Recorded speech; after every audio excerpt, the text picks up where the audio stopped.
thanks for sticking around or for coming back in when you're done with your lenders. I'm Spencer Olnick with the Detroit Economic Growth Corporation. I'll tell you a bit about myself, then we'll have our experts introduce themselves and the programs they work on. If you're wondering why I'm here, that's a phenomenal question. Part of what I do at DEGC is convene a number of organizations around town, some of whom are up here with me today, some of whom are outside, and DEGC has a number of programs that can cater to a lot of what we heard earlier, business-to-business procurements. We have funding for firms downtown, grocery stores in neighborhoods, but we don't do it all, and nor does anybody else around town. But together we have, I think, a really phenomenal selection of programs, lending products to cater to businesses across all stages of the business life cycle in Detroit. Part of what we put together, a group of us, was called the BizGrid. There are pads of them outside. They are the very large, colorful pieces of paper. They're set up by business stage and by services available. This led to partnership with the New Economy Initiative for the last year, running Any Ideas. It's a contest designed to grant $500,000 to 32 businesses in Detroit, Hamtramck, and Highland Park. It's businesses, as opposed to attention that's been given to startups, new businesses to Detroit around town, which are valuable, wonderful programs helping create new jobs in the city, support new ideas. Any Ideas was targeted at businesses that have been here minimum 3 years. Many businesses that'll be announced next week have been in business longer than I've been alive. And it's just another tool among many that exist, and in this case designed to pull businesses that have been here, businesses that have been working in Detroit and Hamtramck and Highland Park, downtown, and in neighborhoods into the fold, and also to connect them to, in addition to grant dollars, all of these programs, so that in addition to giving out free money, which is a ton of fun, is also the easy part.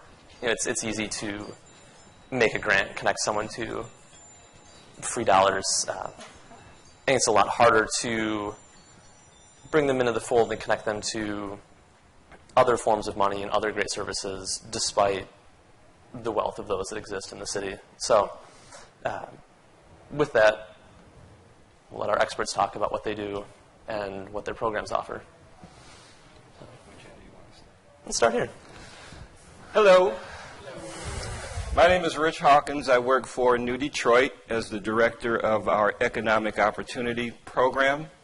That is a program that is designed to help neighborhood businesses whose revenues are less than $1 million and who've been in business for less than 5 years.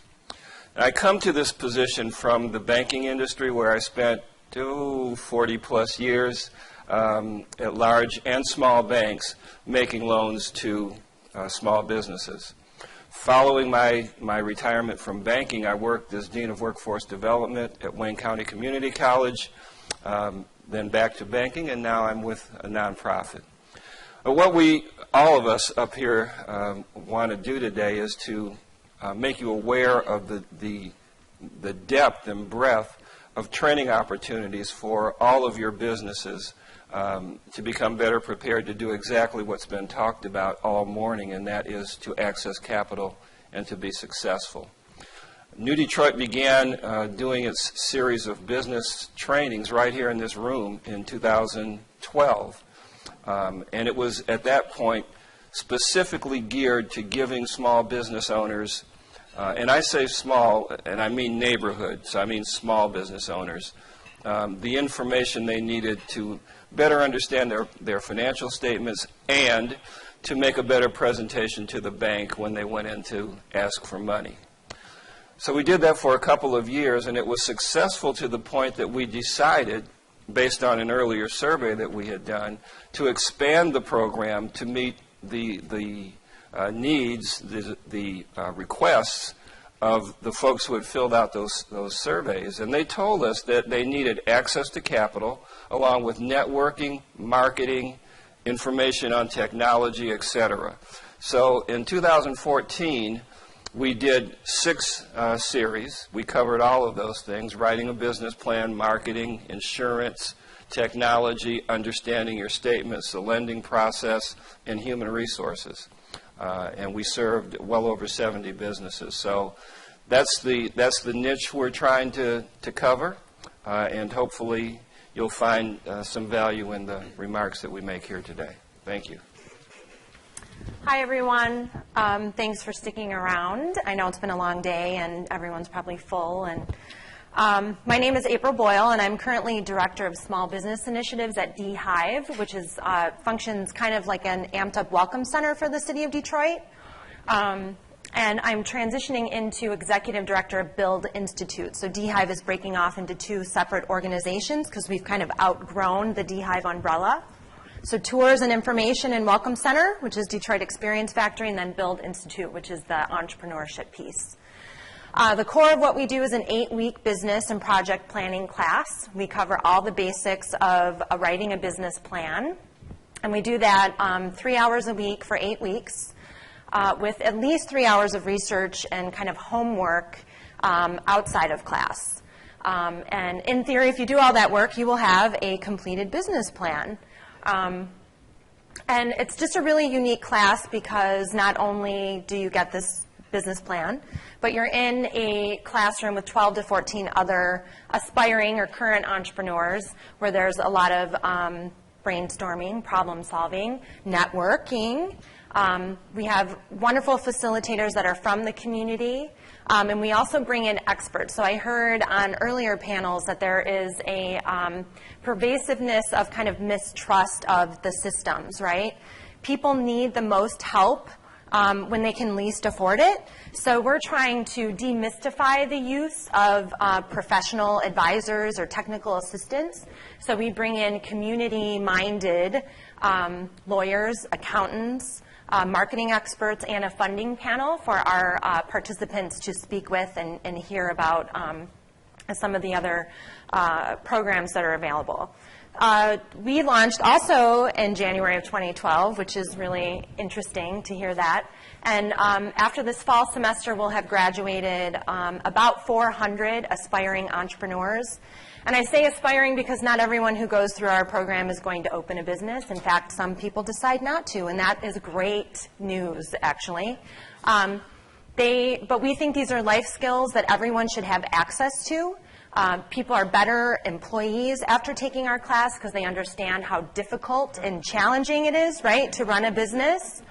And people begin to think intrapreneurially, so they make changes within an organization. Because let's face it, not everybody can be an entrepreneur. It's a really kind of tough, although very rewarding way of life, but it's just not for everyone. Over the course of the 3 years, we too do surveys with our alumni, and we found that they want more things from us. So we've developed other programs. We have a social entrepreneurship program. We have networking events called Open City that are free and actually for the whole community, and I have flyers, so please see me after this panel and I will give them to you. We have Build Bazaar, which is a roaming kind of marketplace to give our entrepreneurs real-time experience to sell and market themselves, so they're not quite ready to have their own brick and mortar or their own store. They're not ready to take on a lease, but they really need to build their brand, get some numbers to plug into their business plan, get some real experience selling things. Open City, I think I mentioned, Build Next, which is our alumni programming. So professional development, I kept hearing all day, education. People need access to education. We're providing that access to education, and we are continually developing more. People want to learn. It's not that they don't want to learn. They want to learn. But it's giving people the access, but also in a way that they want to consume it. And so if they've already had a great experience with us going through Build, so they look to us to vet these programs for them, or to develop other programs, or partner with others to bring them more programming. So that's just a little bit of what I do, and yeah, I'll pass it along. Very nice. Good afternoon. My name is Kimberly Faison. I'm the director for Prosper Us Detroit. We launched in the fall of 2012. So we are also relatively new, but we're based on a model that comes from the Twin Cities that is about 20 years old. And we replicated a really successful model. And the model is essentially a community economic revitalization strategy that is about finding existing talent from the community and helping it to develop in entrepreneurial training, as well as technical assistance and micro-lending. And it's specifically designed to work in low to moderate income immigrant and minority communities. So it's a very grassroots program. Just like April mentioned, in terms of like professional development, that's a big component of our program, professional development as well as personal development. And that has to be built into everything that we do, including the lending component. The micro-lending officers, who are both here, do a really good job of ensuring that the relationship that's developed continues, and that could continue for years on. So we've had people who graduated 2 years ago who are, who've been in touch, but they've finally gotten to the point personally, professionally, to be able to borrow. But it's really about the relationship piece. And so, and the relationships help us to actually make decisions about lending. So character is taken into consideration when we do our lending. There's a lot of discussions this morning about what makes somebody, ready to access capital. And all of the basic components of lending that other lenders look at, we do too. But we also get to look at character, and we also look at the impact that a business can have on a community. And if you're creating jobs, and if you're occupying a formerly vacant space, those are things that have tremendous value for our program, and it's exactly what our mission is. And it's about community revitalization. And cultural competence is something that we look at for the trainers that we select, for the technical assistance providers that we hire, and it's just woven into the fabric of everything that we do. So one other point that I wanted to mention in terms of some of the basic components of our work is that what we have found in doing our work is that there are a lot of challenges to moving into a brick and mortar establishment. And it not only is that challenging across the country, but it's especially challenging in Detroit. The systems around our commercial real estate are very tough.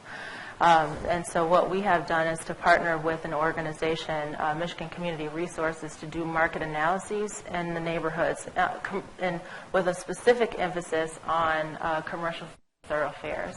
And so what we hope that will allow us to do is to develop strategies that our community partners can utilize, that our entrepreneurs can utilize, and that commercial real estate owners can utilize in attracting and retaining small business on key commercial thoroughfares. So those are some of the things that we're currently engaged in.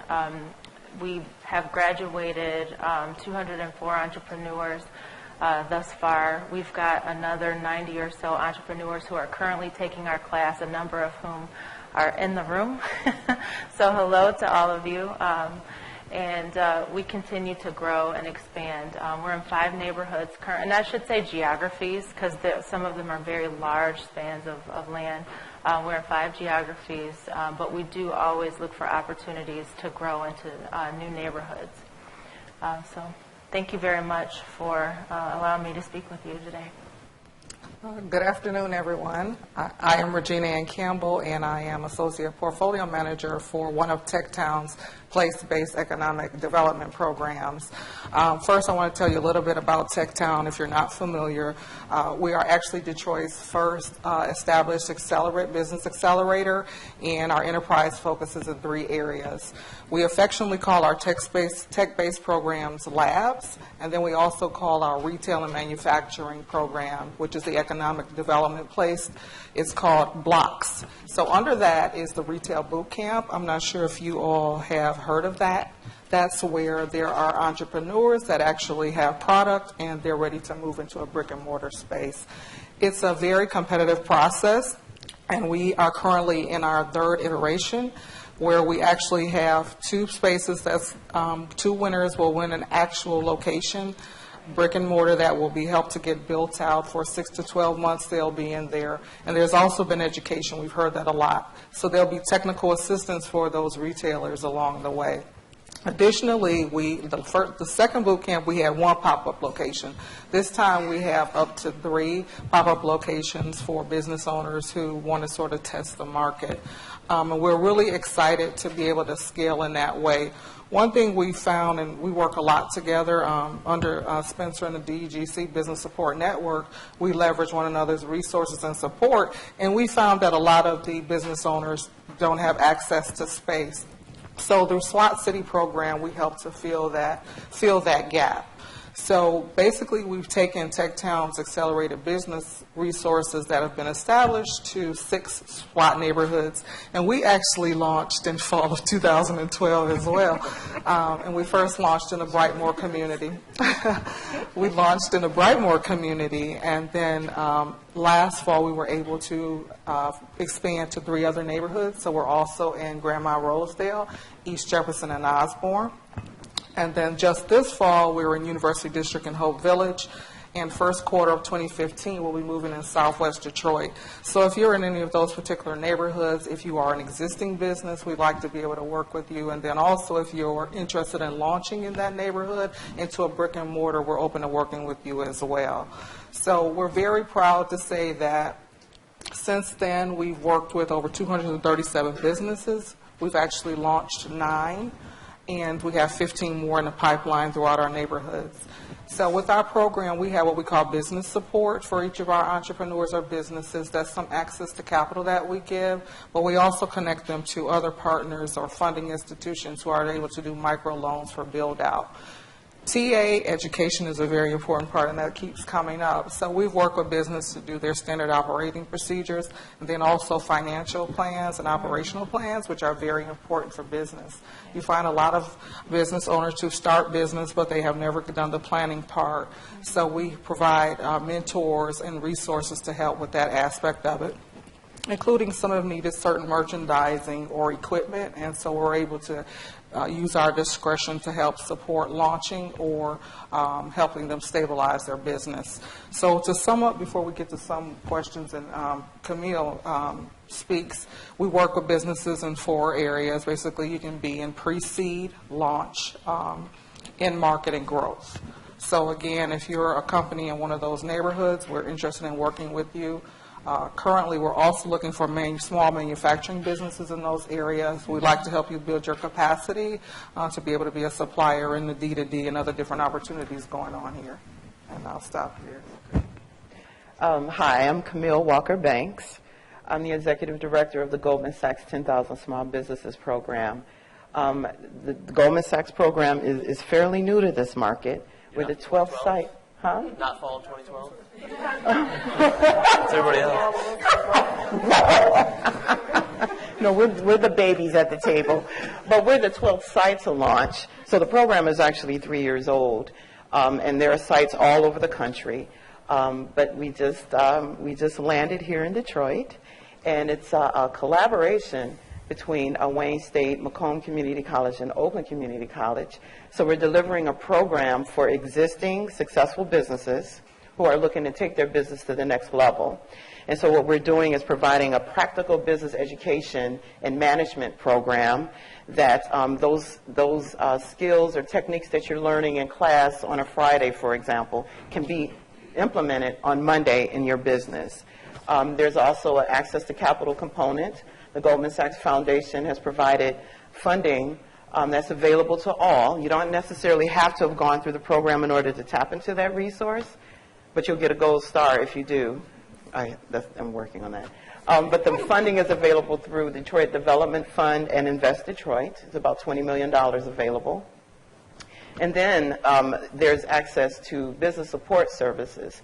So as a business owner that's participating in the program, the secret sauce of our program is that you would be assigned a business advisor who will help to address your unique challenges and obstacles that may be preventing you from growing by connecting you to resources that are relevant to your business and that will help you grow. And it works. The program was designed by Babson College, the #1 entrepreneurial school in the world. 64% of our alumni nationally have reported adding new jobs in the first 6 months of graduating. 45% reported an increase in revenue within 6 months of graduating. But I can tell you here in this market, because I get calls every day from our graduates, we have 64 alumni so far, 30 that are currently taking the class, And every day they're calling me, telling me how their revenues are doubling because they used some of the resources and tools and the plan that they prepared in the class, tweaked it, submitted it for contracts, submitted it to funders, and now they're actually starting to get results. So now the calls are, oh my God, what do I do now? Now I need to add people, or now I'm growing, and we're helping them through that process. There's an alumni network once you graduate from the program that now a business owner would be connected to a national alumni program. So we're not done with you once you graduate. As well as there's an effort to ensure that your network is now encompasses all of the 12 sites from New York to New Orleans to LA. What else did I want to say about it? I always thought that the alumni network was really, really important. 80% of our businesses end up doing business with each other or teaming, collaborating, and pursuing larger opportunities because of the connectivity that is built into the program. There's a peer-to-peer learning module. I mean, it's magical just to sit back and watch how it actually works when folks are in the classroom. It's 11 sessions that cover everything from financial statements. I mean, if you're pursuing capital and you're asked a question about your financials, you better be able to explain what is going on in your world with your business. So we're going to make sure that you are able to explain that. Marketing and selling, you know, a lot of times people have trouble with keeping or retaining workforce. Well, maybe it's you. So we go through that exercise, and then we go into team building exercises. It's 11 sessions again, 4 clinics, negotiations clinics, across the board, designed to help businesses grow. And again, it's working. Thanks. So if you fit into any of these criteria, I would strongly encourage you to talk to any or all of these programs afterward and check them out. I think you all have phenomenal track records of inclusivity in your programs. And if we're talking about minority access to capital, we also need to talk about minority access to training, either to get that capital the first time around or for growth. How do each of you or your programs find your clients, or how do they find you? And also, when you're done with them, as we work through this pipeline from maybe a D-Hive and a Prosperous through a SWAT City, as the businesses grow and they progress through their life cycle, where else do you send them, either when they finish your program or maybe if they're not an appropriate fit for you? So in regards to SWAT City, the neighborhoods that we are in, we're in those neighborhoods. One, we were invited. So we work with really great community partners. For example, Osborne, we work with the Osborne Neighborhood Alliance and the Osborne Business Alliance. So to answer your question about how do we get entrepreneurs or information about business, we get it from our community partners most times, because who best knows the neighborhood than the business community organization. In East Jefferson and the other neighborhoods as well, we work effectively with community partners that will send businesses to me. Additionally, word of mouth. We've been around since 2012 now, and sometimes I'm meeting with a business owner and they'll say, oh, I talked to Lucy Carnegie over at Rose's Fine Food over in East Jefferson, and they said that you help existing businesses or people who want to launch. So those are the various ways that we get clients, but then also the partners up here, the colleagues up here will refer entrepreneurs to us as well. We really utilize one another's resources and relationship to make sure that, to the degree that we can, the experience for entrepreneurs are as seamless as possible. And I agree with what Regina said. We use the network. We rely on each other to feed into each other's programming.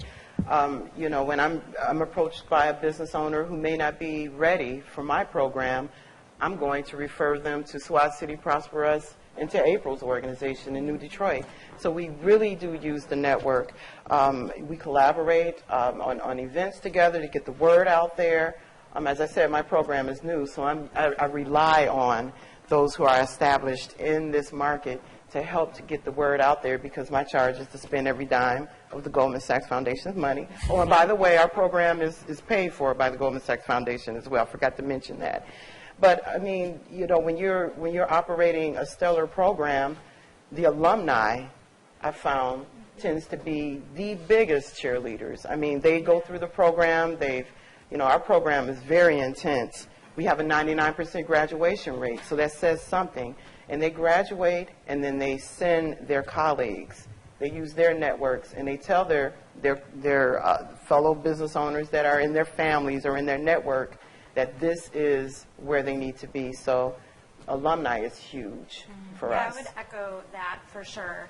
And I didn't really touch on our demographics, but our participants are 70% women, which we're super proud of, and 55% minority. And it's a cross-sector program, so it's not specific to food or technology. And in fact, we're actually kind of anti-technology. We're brick and mortar, lifestyle, micro entrepreneurs, solo entrepreneurs, community-based, urban entrepreneurship, very small kind of lifestyle and passion mom and pop businesses, which I really think that there hasn't been a lot of, besides maybe this panel, and no offense to the panels the rest of the day, I didn't really hear a lot about focusing on those types of entrepreneurs. And in fact, in the new economy, the solo entrepreneurship, that's the new way people are working. Yeah. And we're going to start analyzing that data, you know, not how many jobs have you created, but have you created a job for yourself? Right. That matters too. That needs to be counted. And so we're going to start looking at that. But to also echo what Camille said, in all of these programs up here are community-based. You know, we really are creating a culture within our own communities and I haven't worked with Richie much, but I want to. And I think we're all open. You know, all of this was happening at the same time, 2012. So this kind of, you know, this energy, and I think we're all open to pushing the ball forward to, and I heard this, education, empowerment, execution, right? That's what we're all trying to do. But our alumni also work together, and they spread the word like no one else. Yeah. That has been the biggest way that we get our entrepreneurs. And we do a survey every year, and 100% of the participants who took the surveys felt more confident about business development. And they work together, and they're continuing to work on projects. And this is another one. 97% said they were connected to a resource they didn't already know about. Yeah. And that is another important aspect of what we do. So I want to make sure that I didn't give the impression that New Detroit just came about in 2012. New Detroit is it's a 47-year-old racial justice organization. Began right after the riot. Was started by the then Mayor Kavanaugh, the Governor Romney, and Joe Hudson, who was the heir of the Hudson department store chains, if any of you remember that beside me in the room. But they said, we didn't see this coming. We didn't see this unrest coming, and we have to take steps to make sure that it doesn't happen again. So they brought together a coalition of leadership, business leadership, community leadership, to discuss racial issues and try to close the gaps that create tension between people. New Detroit has had many initiatives over the years. So at the moment, we're involved in civic engagement, we're involved in youth development and education, and we're involved in economic opportunity. So I just wanted to make that really clear. But what April just said about the creation of your own job, I think if you look it up, the last information I saw was that there were close to 900,000 businesses in Michigan, and about 80% of those are no employee businesses, so sole proprietors, and that's huge. In a labor market that we've just experienced here in Michigan, being able to create something for yourself is just kind of the way to go. It was the only alternative for a lot of people, and being able to create and sustain that kind of operation and grow it, if that's what you want to do, is what we all want to help folks do. Right. And, I mean, being home-based, too, is so isolating. I mean, a lot of folks who are home-based, I think they get so caught in the day-to-day of trying to grow the business and also trying to survive. And, for our demographics, which is, low to moderate income, there's a whole lot of, like, the personal challenges that kind of get wrapped in that, too. And so what's really critical in terms of people hearing about these resources is really, like, right in your neighborhood, there are folks that are willing to connect you, that you don't have to travel very far, and that you don't have to, go beyond, like, a certain comfort level in order to get connected to resources that are willing to give you a hand up. And so just like so many of the folks on the panel, we also work with community partners. Some are in the room. And they play a critical role in that they utilize their networks and recruit for our program. So they actually do the recruitment. They host our class at their agencies, and then they provide a number of wraparound services. So a lot of times, those wraparound services are like financial coaching, or how do I get help, preparing my taxes because I can't afford to do that myself. There's so many other things that have to go into the supports for the folks that we serve, and the community partners are like a critical role. In fact, the community partners helped to create what our program would become in Detroit, and so we couldn't do what we do if it weren't for those folks and sort of extending their networks to the entrepreneurs. And it's really about recognizing that the individuals from the neighborhood are the assets of the community, and it's about empowering them so that they can kind of grow their business and kind of contribute to the revitalization of any given neighborhood.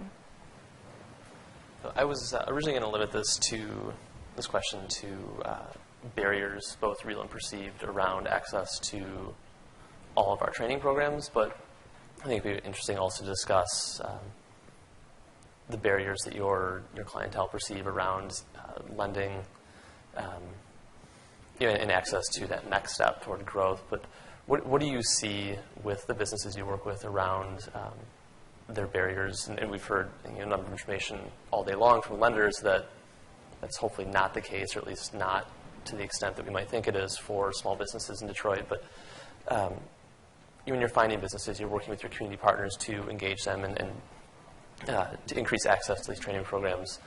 How do you overcome that? Camille, you're in Tech Town. You're in Midtown. That's not for me. April, you're downtown. Like that's not a training program for my small mom and pop shop. How are you overcoming that? Is that something you're encountering? How much of a problem is that? I know with our program, we're not Detroit-based, so we're a regional initiative, but we have like 60% of our graduates were Detroit-based businesses, and since we're talking about established businesses, and a lot of them, the minimum is $100,000 to get annual revenue to get in our program, up to $10 million. So a lot of our business owners reach $4 million in revenue. And regardless of what they do, increase the amount of marketing dollars or, pursuing new opportunities to try to reach or break that $4 million barrier, they can't seem to do it. And that's when they come to us and they're trying to figure it out. So what I found is the first thing that when they first walk in the room and they see that, number one, there's 39 other business owners in the room. So they immediately get excited about that. The diversity of the industries is part of what when we're selecting businesses, we want to make sure that we have the 2-year-old business with a 100-year-old business, that we have manufacturers and have service-oriented businesses. And when they come together, they find that they share the same problems. It doesn't matter. And a lot of them walk in the room and they're looking for a Goldman Sachs check. And a lot of times it's the last thing they need. Sometimes that's part of the process. We're going to look through and make sure that, is debt really what you're in need of? Or are you spending a lot of your money, buying inventory using these higher priced tools when you have a working line of credit at 1%, for example, or it depends. So it's across the gamut when you're talking about existing established businesses, but teaching them to think entrepreneurial or think like a CEO versus a manager in the business is what we strive to do. So the barriers, I mean, access to capital, a lot of them have been self-funding, and they're a $5 million company. And so they don't want, but they're trying to break that barrier. And so that specific individual, well, what is your challenge? And so we find out of the 40 businesses, it could be 40 different challenges, but they share a lot of the same. I've been trying to break that $5 million barrier myself. It's tough. Are you married? Okay. With a lot of our participants, and I suspect is true for most of us, is that financial literacy is a huge barrier. And a lot of people feel like, I will say, coming from a low-income family, the relationship to money is already like a challenge. And then add to that, all kinds of other, real or perceived barriers and perceptions and, lack of, financial education in the home or whatever the case may be. So, if you start with that and then you're also at a point where you feel like you're ready to access money, whether you feel like you need it to start or whether you feel like you need it to grow, understanding why you even borrow money is a huge, it's part of the educational process. Understanding why you need it or if you need it or when you need it is a really critical piece to it. But then there are so many other concepts around money and around numbers that present so many challenges. So I think with all of the educational programs that are represented, I think just being able to demystify anything around numbers is really, really important. And that's accounting, like requests for accounting is the #1 request for technical assistance that we get all day, every day. Or to that point, or it's recommended. So when we're doing our SWOT assessment of businesses and come back, we recommend that. We recommend you get a financial plan because there wasn't one in place. And so access, some of the panelists talked about the whole trust thing. And so we actually have satellite offices in each of the neighborhoods that we're in. So Techtown and people being familiar with SWAT City is still something that we're marketing because they're like, oh, Techtown has a program in the neighborhoods. And so we've been working with partners to help get that out a whole lot more, that we're right there. So now you don't necessarily have to come to Midtown. If you're an Osborne business, you can come over to the Matrix Center where our office is located, and we can work with you from there. And then even further, how about if you're, it's just you and you're one employee, we're going to come to your diner or your retail establishment where you are when time makes sense for you. So bringing resources, access, and TA to the business owner has been valuable. And it's also the barrier, again, of trust. Like, it's one of those things like, okay, who are you? Do you want something from me? And there's always the question of cost, right? Because you're already spending money, in your business. So what is this going to cost me?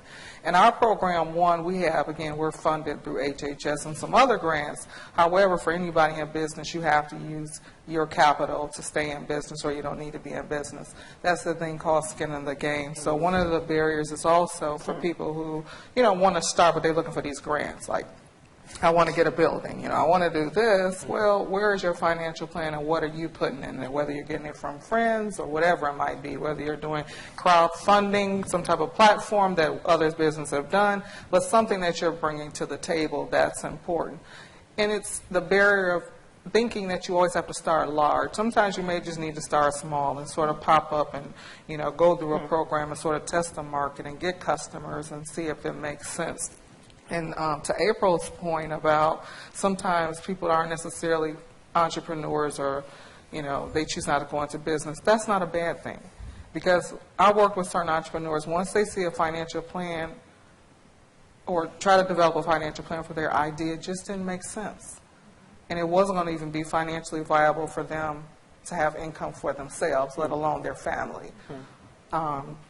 So I think trust and the financial literacy has been really huge, that we work with a lot with the businesses in the neighborhoods. So for us, we are located currently downtown, but we have this beautiful zip code map that our participants come from all over the city of Detroit and beyond. which also creates a very fun, interesting learning environment because it is very diverse at a grassroots level because everybody is there to learn about entrepreneurship or opening a business in the city. But our first week of the class is personal credit, your credit history, pulling your credit report, understanding what that means, personal budgeting. That is a scary place to start. But we believe that knowledge is power, that you can start manipulating these numbers, you have control over these numbers, and if you don't like paying bills yourself and keeping yourself organized, how are you going to do this with another? You're basically creating another person or entity that you have to do this for. So that's a good place to start, and sometimes people don't show up in week 2, right? But it's important.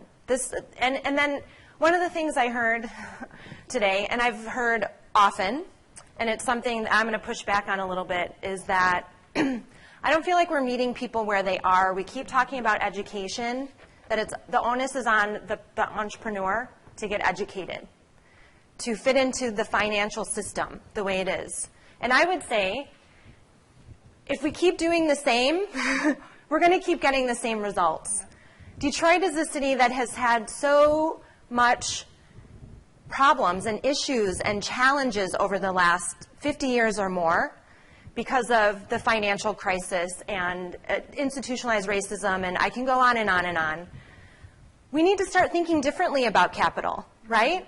And not handing things out or not saying that people need to be educated. They do, I understand. But it would be nice to see some alternative forms or some smaller forms where people can start building up their portfolio and start learning how to do these things. Because even at the micro lending level, it's still very, I think, intimidating for people. And so I would just throw that out there for somebody. How do we meet people where they're at to get them in the game? I just want to, everything that everybody said is absolutely right, but it's important to recognize that sometimes perception is reality. Back in 1969, I believe it was when First Independence Bank was founded here in Detroit. It was a black-owned bank. It was founded because people felt that they didn't have the same access to capital as others did.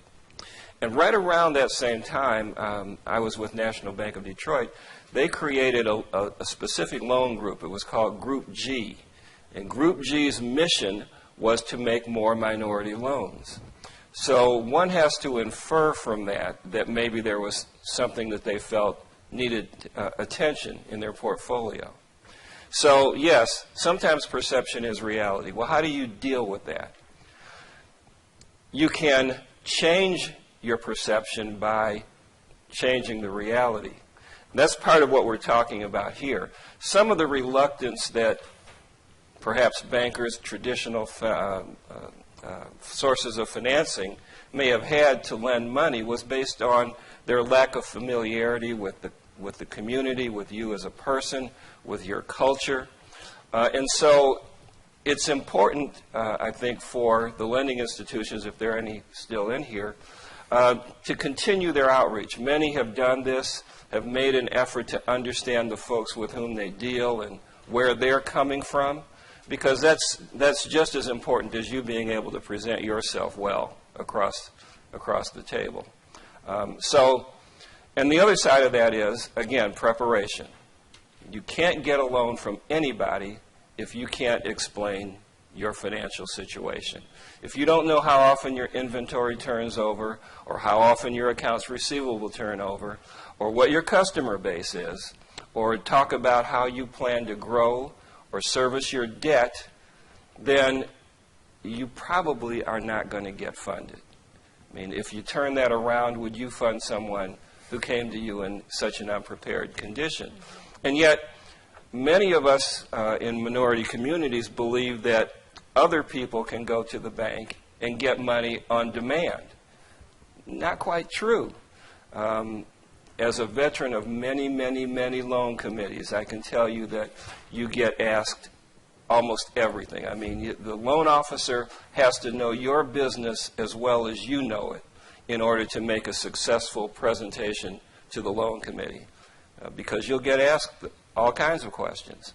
And so the better prepared you can help your lender be to answer those questions, then the better your chances are.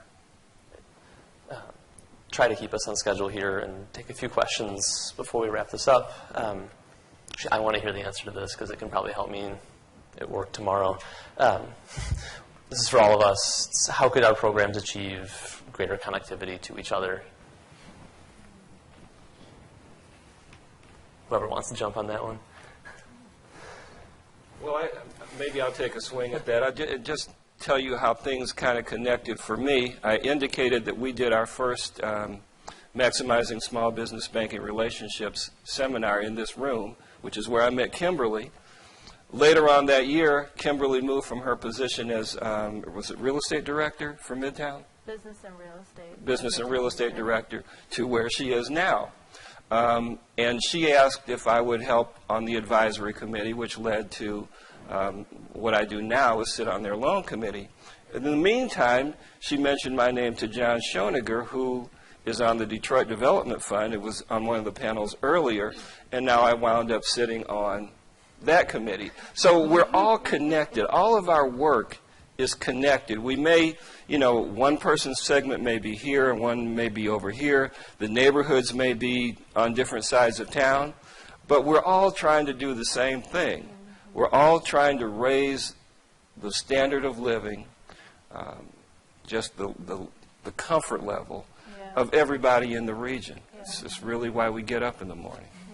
And I would echo what Richie just said, showing up, getting out of our silos and coming to events like this, communicating with each other, and really knowing ourselves and our organizations and what we do best, and where we don't do best, and where we can hand off. We're really great at preparing people to use these other guys, so, and ladies, sorry. And, we've had finalists in the Hatch Detroit contest and in Retail Boot Camp, and I think we've sent some loan applicants over to, and maybe we've had some Build grads in the 10,000 businesses. I'm hoping someday soon. I would like them to break that $5 million mark. That would be great. Wait a minute, no, 100,000. Oh, 100,000. Okay. So I feel like in the last few years, we've really done a better job working together. And I think creating a win-win. I mean, I know we communicate so we know who we're looking for. And I know with our program, the way that it's structured, we have panels and bring lenders in to facilitate the creation of relationships between our current scholars, our small business owners, and the community. So, we would have the Small Business Development Center come in and present. We'll ask some lenders, Seed, to come in and talk about a resource that they have. We're having information sessions around town, and, there's enough small business activity and small businesses out here for everyone to actually take advantage of that and share our resources. So, we open the floor to each other. If I'm having an event, I'll invite a colleague from SWAT City to come in. We did this last night. Talk about the Retail Boot Camp, because everyone in the audience may not be appropriate for my program, but I mean, this is a community impact. I mean, if we blow this, Detroit, right now, everybody in the world is looking at us right now. Just so you know, we had a big graduation for our alumni, 64 alumni, and our advisory council came to town. Warren Buffett came, and Lloyd Blankfein, and Michael Bloomberg, Valerie Jarrett.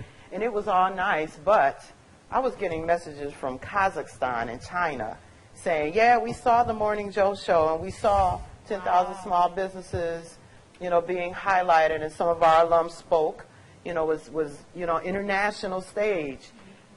If we blow this, I mean, we will never get another shot like this again. So we have to collaborate. And so, to the point of collaboration and DGC, when they started the Business Support Network and the BizGrid, which are on the table, you're going to see our organizations as well as others. And that was a concerted effort to begin to do that connectivity among the different resources that are here. And that's where we got to know what each organization was providing for entrepreneurs and where we could be a pipeline to help the ecosystem for entrepreneurs in the neighborhood. And to the point of, echoing the yes, I like to say the yes and to everyone up here, being committed to our work. We enjoy what we do, we're passionate about what we do, and we continue to develop in a way to where it meets the current needs of the entrepreneurs and in the community. So we work a lot together. I think we know one of those organizations really, really well to be able to direct any entrepreneur or business to a support that they need in the event, say, SWAT City program isn't for you, or if Tech Towns program isn't for you. There is a resource. And to Camille's point, the time really is now. When people say that Michigan is a place to do business, it is. When they say that resources are here in Michigan, it is. That's definitely, it's here. So now is the time, right? Because I don't know if we'll ever get this kind of opportunity again, guys. I mean, we have to do it right now, because everyone is watching us. Can I say something that wasn't asked? There's something that we haven't really talked about throughout the day. And I know we talk about these things in our private circles, but there is a lot of discussion that really needs to happen at the community level about culture change. And, somebody talked about earlier about the fact that people from the outside perceive us, in a better light than we perceive ourselves. And we have a lot of work that we need to do to address that. And that, of course, there are all kinds of things that are left over as a result of the history, of our city and of, when April talked about structural racism and access and barriers. We recognize that is the case, but we have to find some healing and start working at the community level to really start healing from the inside out. And we really have a lot of culture change to address at the community level. And, I can't even say whose place that is, who does that. I mean, New Detroit has some really wonderful discussions about that, and that might be a place where we can have really honest, safe, a safe place to have honest discussions about, what's happening in our communities. But we also have to hold residents accountable, and residents are the leaders and they really are what make or break a community. And so we have to be accountable to ourselves, and to one another for our culture. So I'll applaud that.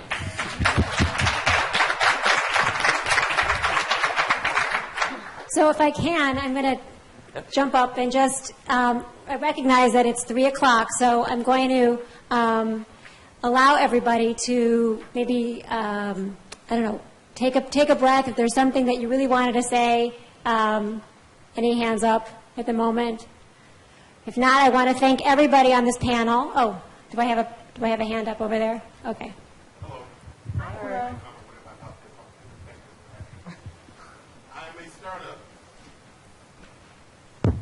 Hi, I am a startup in Detroit. I just received my apprenticeship program certificate from the Department of Labor to be a trainer for 3D drafting and printing. For my startup, I will be hiring my people that graduate back into my company. And I'd like to know, how could I do this in the city of Detroit, get a building and the startup money for the equipment to go and do this training program for my apprenticeship program?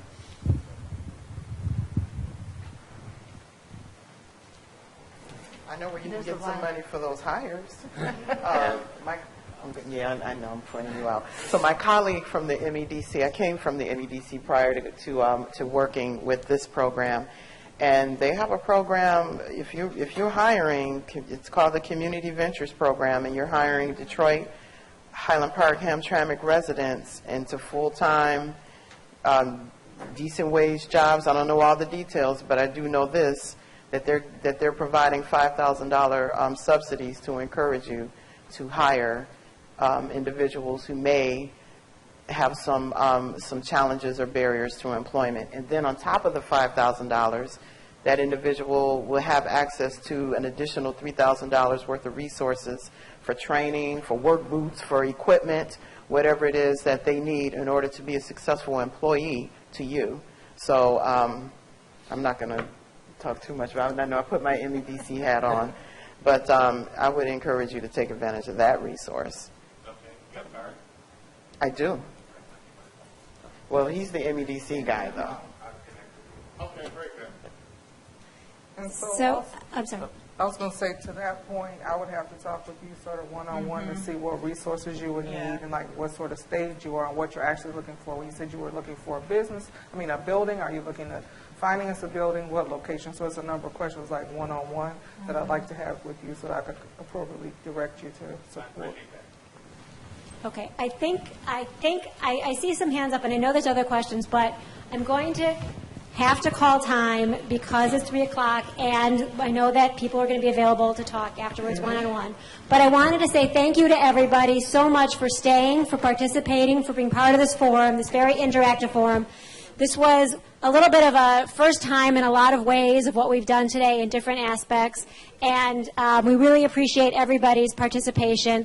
Obviously, we really develop our program and our thinking about things based on the community feedback and based on our understanding of issues that are coming out of these kinds of forums. So we really appreciate your candor and your participation and the discussion from our participants and the expert panel, and thank you so much. And again, we appreciate everybody coming, so thank you very much.